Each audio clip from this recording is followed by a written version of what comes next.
Good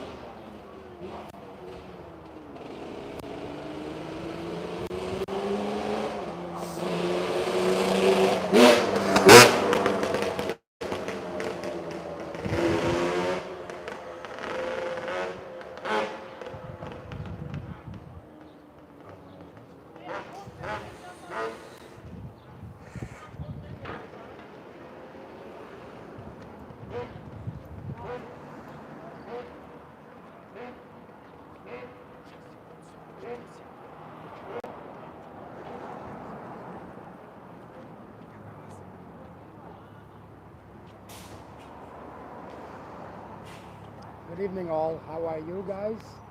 Today we're broadcasting live from Mermaid Avenue in Coney Island, and we're gonna give you a brief introduction of St. John Hope Foundation. Give Hope Foundation. St. John Give Hope Foundation, and it's House of, what is it called? You can call it House of Mercy, but it's not the right term, Boris. It's really St. John Give Hope Foundation. St. John Give Hope Foundation, and it's shelter slash halfway house. Halfway house. Yes. Please take a look. And by the way, there's a significance to these icons, right? Oh, absolutely, absolutely. But before we continue, I want to introduce you to Vadim. Vadim is kind of the head chef here, right? Not the head chef, but the man that runs the place and gives hope to people and help for the needy and the homeless and people with substance abuse problems. And he'll explain how he helps and how the house helps the needy and the homeless.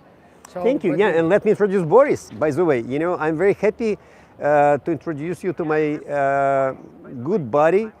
Boris. He is actually not just a guest here. He's a licensed sober coach of New York State, and I think it's a God blessing that he's helping St. John Give Hope Foundation. He was tremendously instrumental to help many alcoholics and drug addicts to give them not just hope in general, but to give them exact path to sober life. And we will be talking. It's a very friendly. It's not official, dialogue in Channel 1 government, Russian TV. But it's just streaming. A friendly conversation. Yes, friendly conversation. So guys, come on over. Let me. Vadim, there's a significance to these icons, right? Absolutely. So this is the entrance into the house through a little bit of a backyard. But what is the significance of these icons here? Absolutely. See, it's a very traditional Russian iconography. You can see Jesus Christ and Mother of God, and in the middle is a very typical Orthodox cross, not Catholic, not Protestant, but 8 pointers, we called it, right? Very typical. And of course, there is a big significance. Jesus Christ is the only teacher, who is teaching us not just to be sober, but to be good human beings. We really firm believers that he's the one who came here, to save guys who are on the street, who are drug addicts and alcoholics, and brings them to heaven. But I'm a firm believer that before going from earth to heaven, you need to explain folks who are living on the street, falling down, to get up from like animal stage to the human, to a level of humanity, right? And then you can get a choice where to go. And I think with his help and with Mother of God help, we can go up easily. So let's go. Let's get in. So what you have the icons here as well. Right. And it's important that all of these icons you can see, they made by our brotherhood. And who is our brotherhood? Is obviously alcoholics and drug addicts. And see, it's very interesting. By the way, this is a very special icon for me. It's my grandfather who was iconographer in Moscow. He painted, and that's the only icon left in the family. Then St. John of Kronstadt, we actually called ourselves by this saint name. Why we picked up him as our heavily protected? Because he was the one who saved millions of alcoholics in Kronstadt back in the end of 19th century, in the beginning of 20th century. And then, very famous icon of the Mother of God, unquenchable chalice, specially dedicated to help alcoholics and drug addicts. And people praying to this icon, by millions in Russia and all over the place, and they can feel a real help. By the way, so here we see we're kind of like in the backyard of this place, right? And Careful. Flowers. Okay. So around here, sometimes we have AA meetings, correct? Exactly. In the schoolyard here, not in the schoolyard, but in the yard here. Yes. Sometimes I know because I'm a member of AA, and we have about anywhere between 15 to 30, or sometimes 40 people. Our record is 65. 65 people in this place gather around for AA meetings. Right, and see, it was especially important, I guess, for A and NA activists when everything was closed for pandemic, right? All of a sudden we said that, Lord have mercy, God, please send them to us. And, we open up our doors very widely. And it was very good for our brothers and sisters from A and NA. And it was wonderful for us because our brotherhood all of a sudden get themselves involved. Life experiences. This is awesome. Oh, by the way, we have another activist. We are going to ask him a couple of questions. Ilyusha, we are live streaming, so we will need you. Okay. So here we're entering the house. Tell me something before we enter the house. Tell me how things, how you guys specifically help the homeless, or because I know the residents of this house mostly are Russian, but you have some other ones, Russian speakers. Russian speakers, yeah. Because you have from all over Soviet Union, exactly. Former Soviet Union, from Uzbekistan, Kazakhstan, right? Georgia. How do you find them? How do they find you? How do they come about? How do they come to you? And how do they become the residents of this house? I can give you a couple of words of our history, I would say. It's all started in 2002 when I was serving as a deacon of Russian Orthodox Church in 18th Avenue in Brooklyn. And all of a sudden, one very nice Jewish lady, Rosa, came and said that, dear priest, can I please say a couple of words to your parish? And priest said, oh, okay, sure, about homelessness, that's fine, go ahead. So this lady was wearing like a sport, like gym kind of outfit. And she went out without knowing, where she could go, where she could not go. She stand right in the middle of the altar doors, or what we call golden doors, and people were like, oh, who is this lady? She's not alive. And practically, the way she looked and where she was standing, like torn off, like 99.9%. But I was listening to her and I was like, wow, she is saying something that I'm looking for. And people said, lady, get out of here, blah, blah, blah, you don't belong here. And I was running through this multitude and said, here's my number, lady. Give me your number. Her name is Rosalie. She passed away a few years ago. She was an incredible soul. And she was serving homeless for a few years already before us. So I called her immediately and I said, Rosa, can you please show us? You said homeless folk, Orthodox believers, dying on the street of Brighton Beach. I want to see it. And she said, okay, sure, let's go. So she picked me up, or I picked her up. But the thing is, It was December 2002. We went out to this Seabreeze Park where I picked you up today, right? And see, it's very actually interesting. We went out. Imagine this picture. Terribly cold, snow, wind, December, right? And we are coming in the middle of this park, and Rosa said, Misha, Koля, all of a sudden. All these people came around from... No, from the bushes covered by snow, like 10 men came out. Like ghosts, I'm telling you, like real ghosts in a horror movie, right? And I was like, guys, you must be kidding me. You can't live here. He said, that's right, Bachka, that's what we are doing here.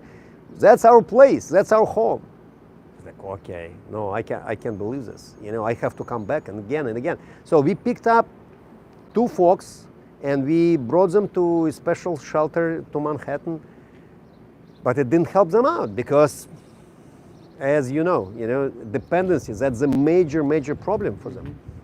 So that's how it all started. Rosa was such an optimist. She said that, I know what to do. Here's like a couple of $1,000, from my pocket. Let's rent a place. And I said, Rosa, who's going to be running this place? Who's going to be making sure that everybody... No. She said that, okay, they're smart guys. Everything will be fine. So obviously, in a few weeks, it was like Sodom and Gomorrah, right? Like in the Bible. Remember, it was like horrible. We called police. We kicked them out. We tried to make an order. It didn't work. So I said that, okay, I need to rent something, and I need to make management and rules and policies and all of this. And that's how we started. So, we start running around among Orthodox parishes and asking for money to start and give my own money. And that's how we started in the Brighton First Street. Okay. In the beginning, we just rented a smaller place than this one.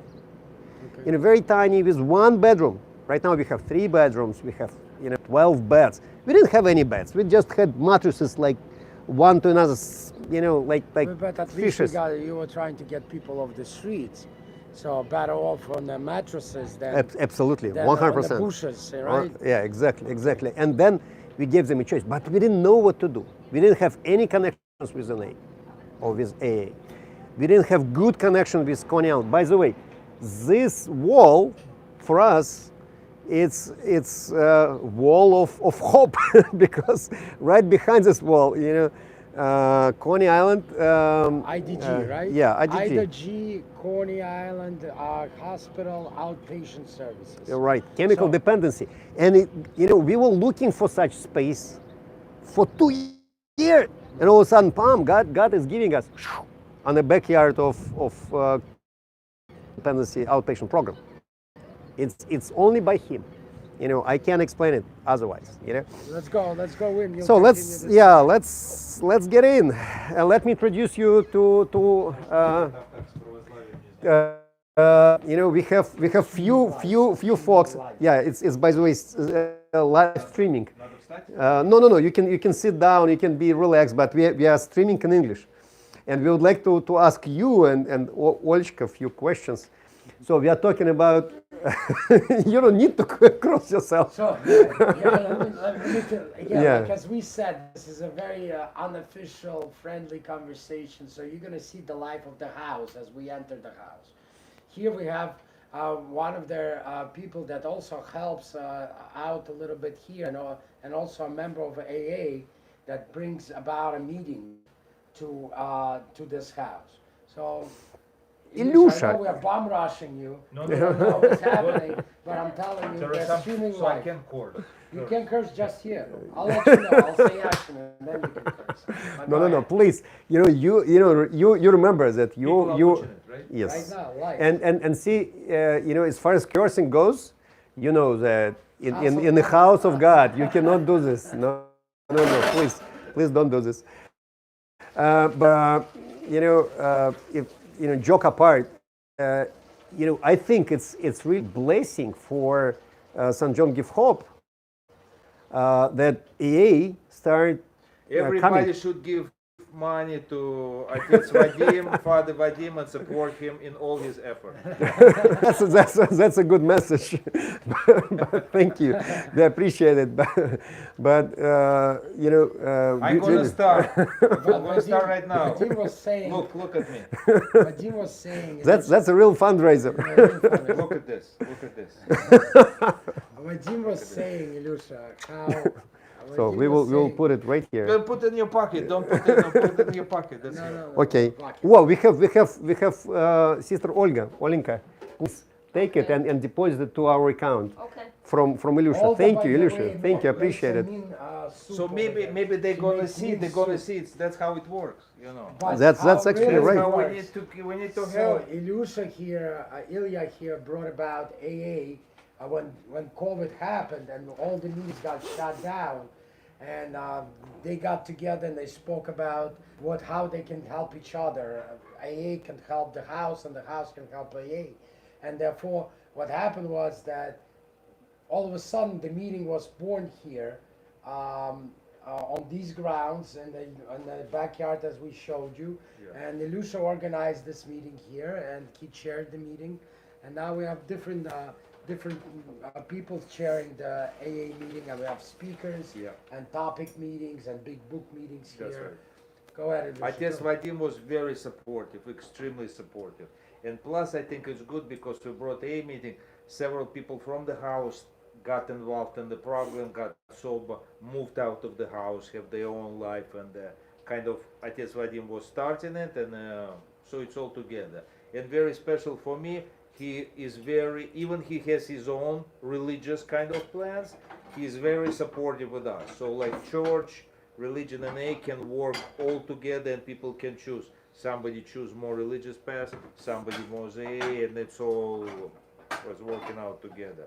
Boris has his own plans of recovery, so it's like different ways all can work. all together. work together for one single mission. The mission is to take people off the streets and give them hope and life in a sober life, sober and clean life, so they can prosper in this country or in this.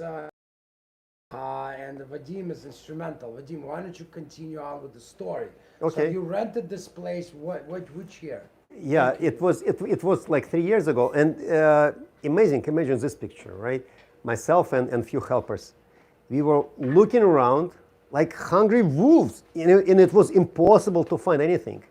We called different people, and somehow they, I even didn't tell them that okay, we have homelessness. Forget about it. I just said that, hey, we have foundation. Is it okay if foundation will rent this place? I said, what? Foundation?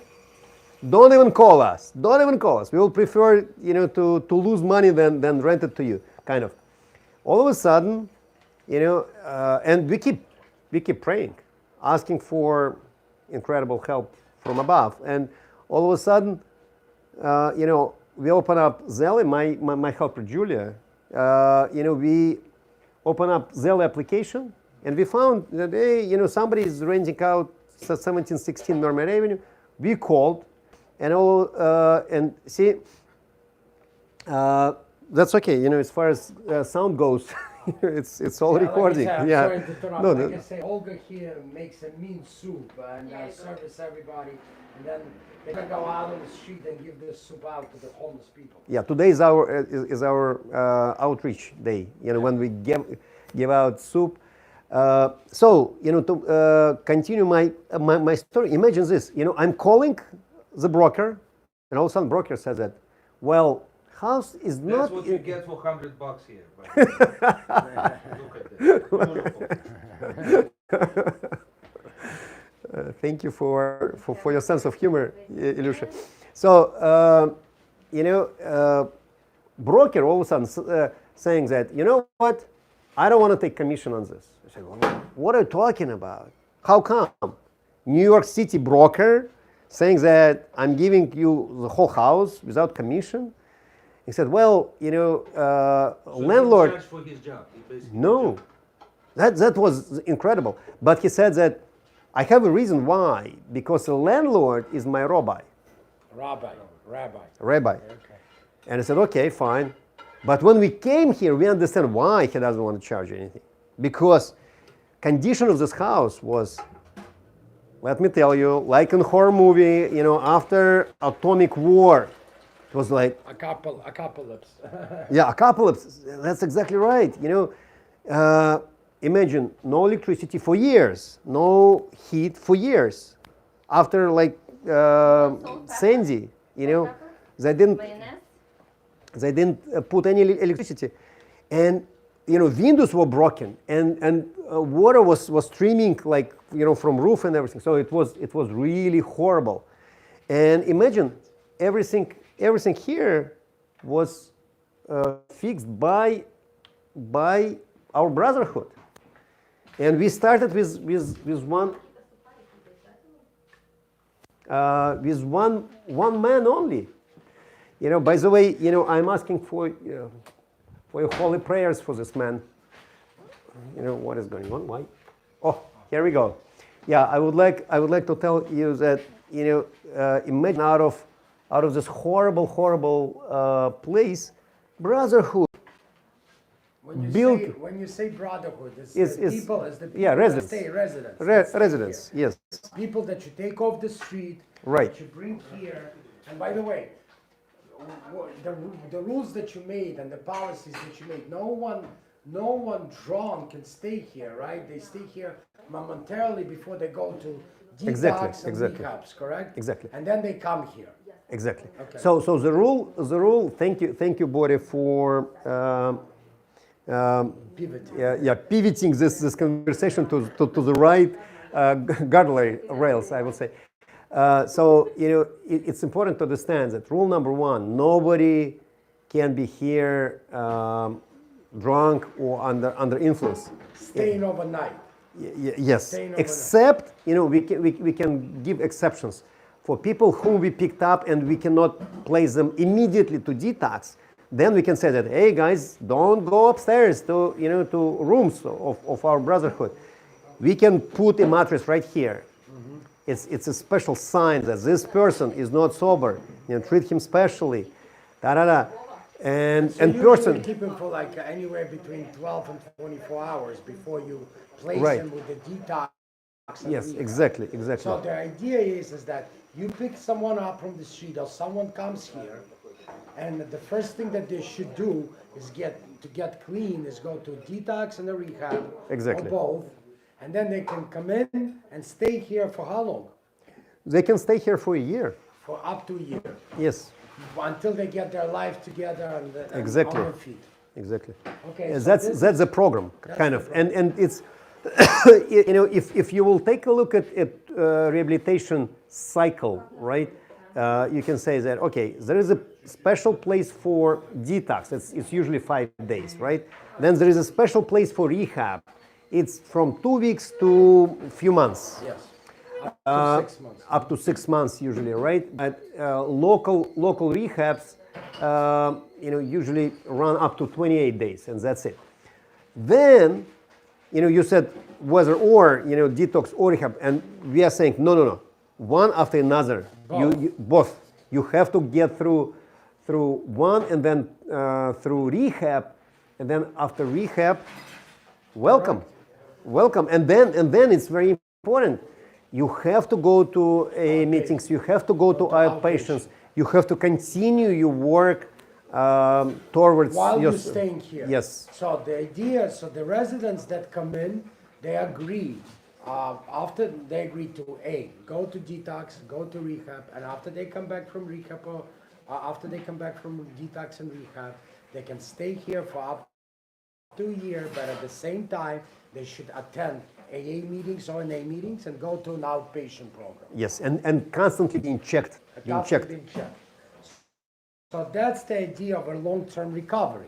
Exactly. Because there's people on the street, and I know a little bit about it because I'm a sober coach, and so let's probably go upstairs. Let's go upstairs. Because people are cooking here and it's a little noisy. Yeah, Understood. being a sober coach, I have a vigorous program. I coach people through got the same kind of things. This is why Vadim and the house and the foundation and I we are aligned and we are in sync with each other because we have the same kind of understanding and belief of recovery. These people that are needy and are homeless did not get on the street overnight. They did not get this way overnight. So it's a process for them to get back on their feet. And after detox and rehab, this house or this shelter slash halfway house helps people not only to get on their feet, but also integrate them back into the society. Okay. So let's go. Now we have the bedrooms here, right? Yes, it's you know, we are sitting in one of the bedrooms, and we have this you know, the cutest residence. This is also residence, huh? Yeah, also residence. You know, the cutest residence ever. And by the way, usually participants are picking them up. You know, I'm sure there is a line of people waiting when they can pick them up and give them new home. So that's our little brotherhood and sisterhood right here. Okay, so these are 1, 2. Is this the bed too, right? Is this a bed? Yes. So 1, 2, 3, 4, and there's other bedrooms. Yeah, 3 bedrooms. 3 bedrooms. Okay. So we can accommodate up to 12 people Up right to here. 12 people. How many residents are here currently? 8. 8. Right, and thank God. See, you know, we have a couple of folks.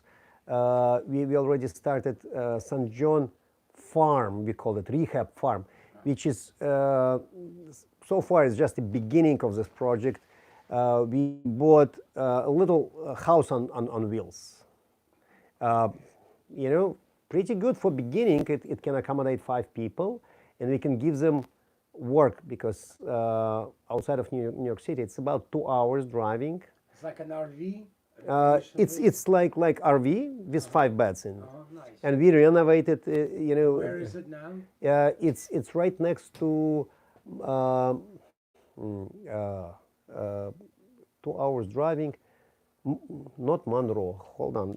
Monticello. Monticello, upstate. It's right next to Monticello. It's not inside. And in Monticello, there are a lot of construction work going on, especially, you know, Russian families building up dachas. Yeah, It's summer houses. yeah, summer houses. It's so big right now, so you know, there are a lot of work. By the way, Slavik, if you need construction work, we can send you to you know, to Monticello. So we sent 5 guys. You know, one in the beginning, then he says that, oh, I got a job on the same day. So we send another couple, you know, oh, we got a job on the same day. So local construction companies, they're looking for good guys who can help them out, you know. So my understanding is that once people here get stable in their recovery, then they can continue on and go to this RV and buy Monticello, stay there, and get a construction job. Right. That's also an idea, but you know, we ask them, we beg them, please continue AA meetings over the phone, over Zoom. Okay. You know, it's very, very important. And so far, we have several good examples. People staying so far more than a year upstairs. Yes. I mean, upstate. Yeah, two Sergeys. One Sergey found a job. I mean, he's running a little internet business from this village place, and another one became a very successful in his construction opportunity. He used to be very good in tiling and you know, marble installation and stuff, and you know, he's well compensated, and you know, people really like his job. So interesting enough that he was in divorce for many years because of alcohol dependency. All of a sudden he get remarried again in a way, right? Yeah, his wife came back to him, nice. and you know, now they live together. Very good. It's awesome. And you know, they have a plan to buy a house, Upstate. yes, in Monticello. So, you know, that's a good example. Great. So, listen, I understand. So, explain to us, besides that people, how do people find you? I know there's a word on the street about this house, right? And the Russians or people, Russian speakers, they know about it. And sometimes when they're in big trouble, meaning they can't continue being on the street or some legal issue, or so they come here. So these are incoming people. But how do you go? How do you outreach? So two questions I have. How do you outreach, and what is the program like? You cook the soup. What is the program like that you go and out there and you serve the community of the homeless people? Yes, it's thank you, Boris, for this question. It's actually very important to understand, right? You know, outreach is a big part of our life, and interesting enough that our residents participating actively in the outreach. In a way it supports themselves psychologically, spiritually. So 3 times per week, and today is one of those days. That's why, you know, we saw Olga. Olga is the chef of Tuesdays, and Tuesday is also my day. You know, my family knows, you know, my work knows that, hey, Tuesday night, it's been like this for years now, since 2002. Tuesday night, I dedicated for outreach. And what exactly we are doing? I'm not cooking. I'm now, you know, interesting enough, in my age of 54, I start helping to cook. I start practicing how does it go. So I'm helping usually Sunday night to prepare soup for Saturday night for next day outreach. But today is Olga. Olga is one of the best. You know, she is like professional choir conductor, right? Pam pam, and all of a sudden, pam, this miracle of incredible soup is done. Usually we prepared about 35 portions. That's our average size, right? And you know, we pack them, especially during pandemic. You know, we became super careful with you know, how we are delivering it. It's separate containers.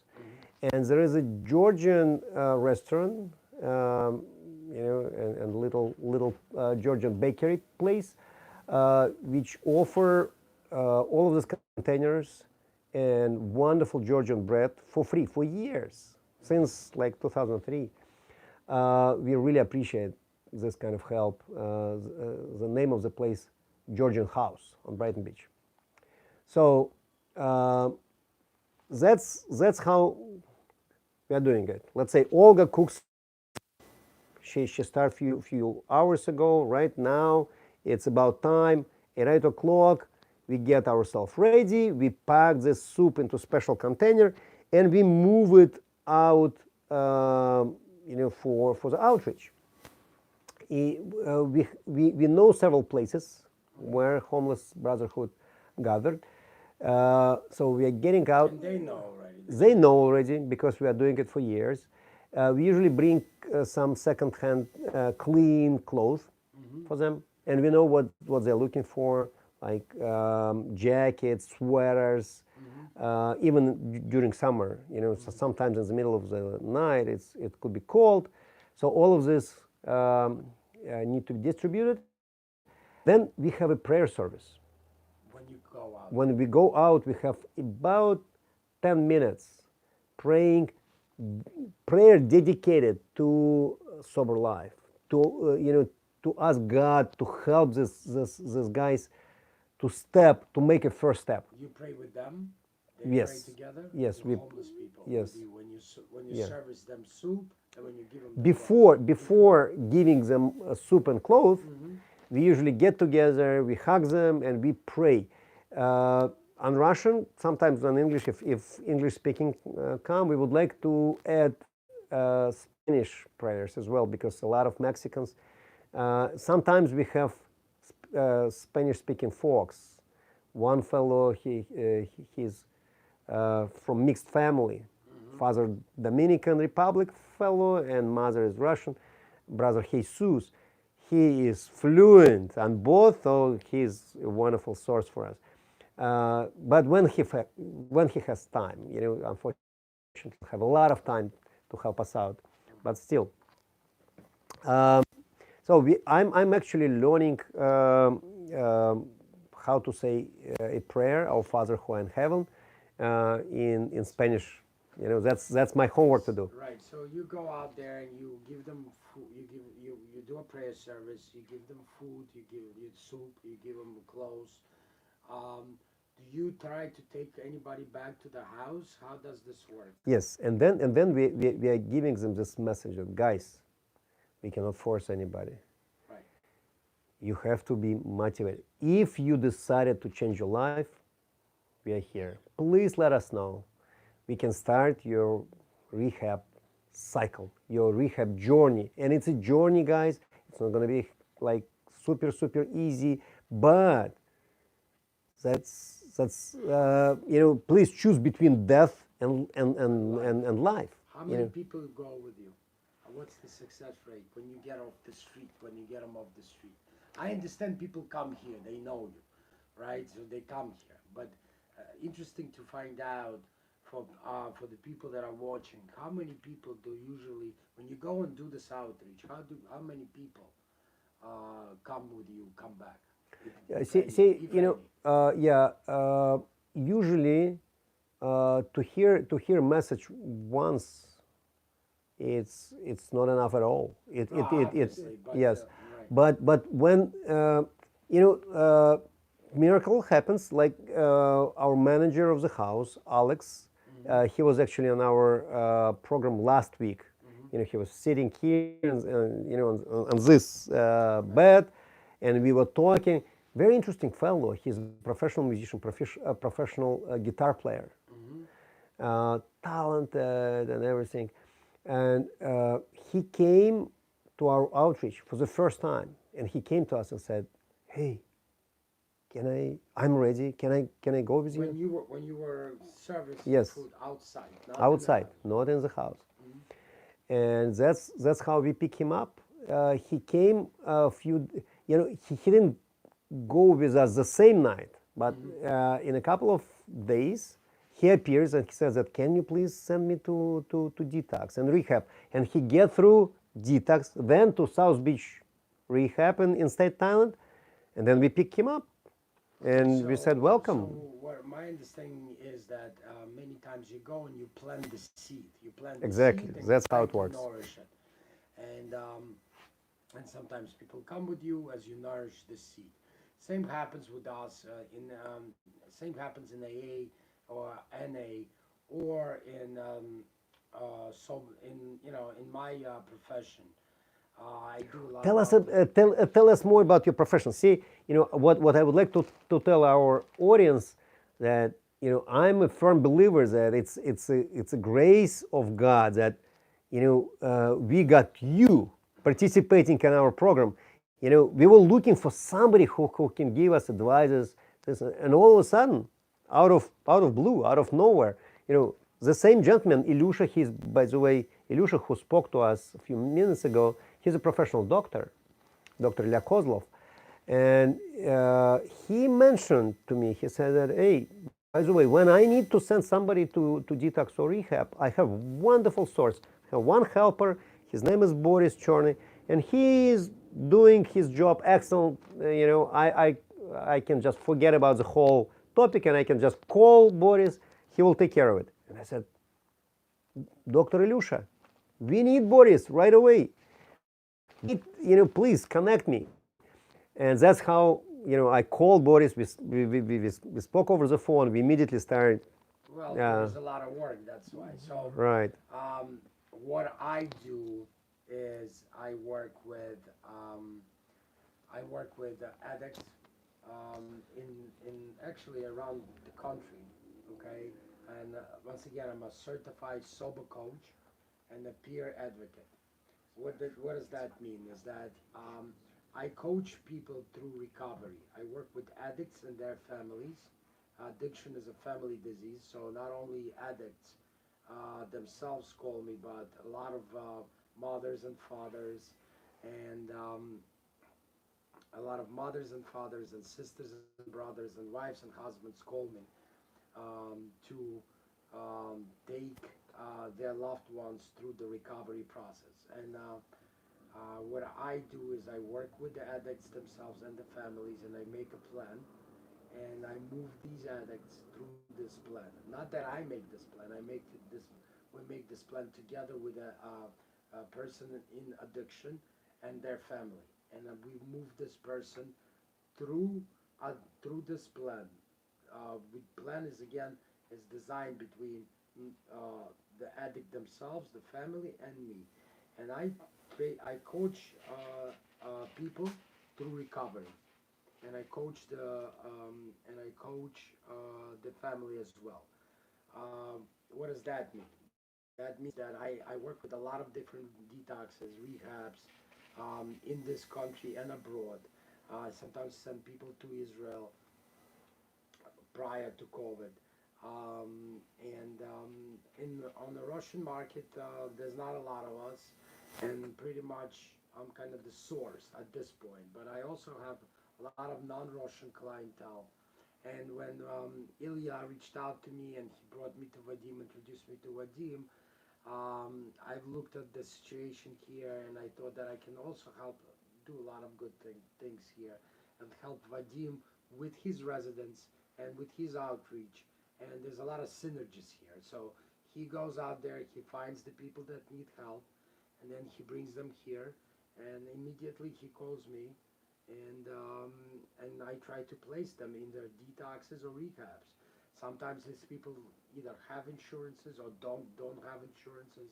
Sometimes they lost everything. They don't have even IDs. Sometimes they're on the street, and they either got their IDs stolen or misplaced or lost them.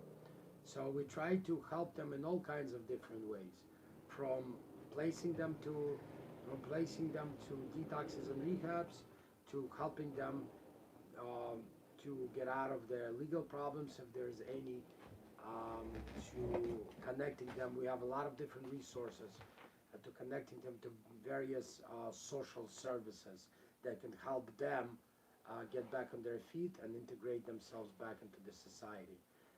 As Vadim was saying, even job placement, um, detox, rehab, outpatient, AA, NA, job placement, all these sources between Vadim and myself, we have, and all these resources and available between us to help the needy, to help the homeless, and to help people with substance abuse problems and dependencies. Yeah, dear audience, if it's possible, go to St. John Give Hope, Facebook, and give us your comments. Any questions are welcome. We can even open up. I can give my phone number if somebody would like just to call us live. That would be perfectly fine. Write down 917-337-5514.